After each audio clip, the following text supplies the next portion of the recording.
حقیقت پلس کے معزز دوستو السلام علیکم۔ ایران نے تیل کی سمگلنگ پر غیر ملکی جہاز قبضے میں لے لیا۔ پاسداران انقلاب نے جہاز کو قبضے میں لیے جانے کی تصدیق کر لی۔ مزید ڈسکس کرنے سے پہلے آپ سے گزارش ہے چینل کو سبسکرائب کر کے بیل کے نشان کو دبا دیجیے اور اس ویڈیو کو لائک کر دیجیے۔ ایران نے تیل کی سمگلنگ کے الزام میں غیر ملکی بحری جہاز کو قبضے میں لے کر عملے کے 12 ارکان کو گرفتار کر لیا۔ حراست میں لیے گئے ٹینکر کا نام تو ظاہر نہیں کیا گیا، لیکن جمعرات کو منظر عام پر آنے والی رپورٹس کے مطابق اس کے ذریعے ایرانی سمگلر سے غیر ملکی خریداروں کو 10 لاکھ لیٹر تیل سمگل کیا جا رہا تھا۔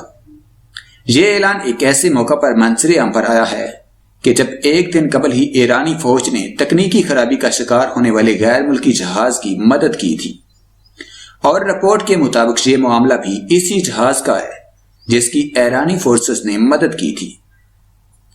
ایران کے مطابق اس ٹینکر کو ابتدائی طور پر اتوار کو بچایا گیا تھا، لیکن اس کو جزیرہ لارک پر لائے جانے کے بعد حکام کو اس بات کا اندازہ ہوا کہ اس کے ذریعے تیل اسمگل کیا جا رہا تھا، لہذا جہاز کو قبضے میں لے کر عملے کو گرفتار کر لیا گیا ہے۔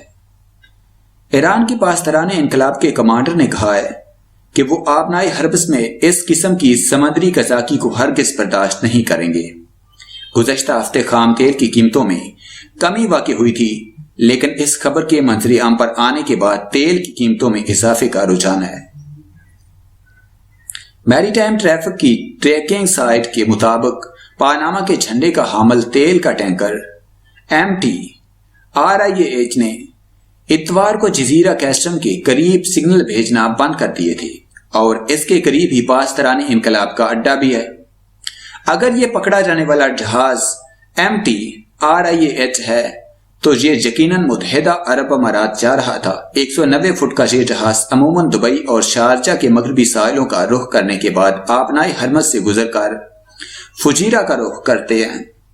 متحدہ عرب امارات حالیہ دنوں میں امریکہ اور ایران سے تناؤ کم کرنے کا مطالبہ کرتا رہا ہے، لیکن اس نے ساتھ ساتھ ایران کے خلاف سخت امریکی پابندیوں کے لیے بھی لابی کرتے ہوئے ٹرمپ انتظامیہ کی جانب سے تہران پر سخت ترین پابندیوں کی حمایت کی۔ یاد رہے کہ گزشتہ ہفتے برطانیہ نے ایران پر اس کا تیل بردار جہاز روکنے کا الزام عائد کیا تھا، جسے پاسداران انقلاب نے مسترد کر دیا تھا۔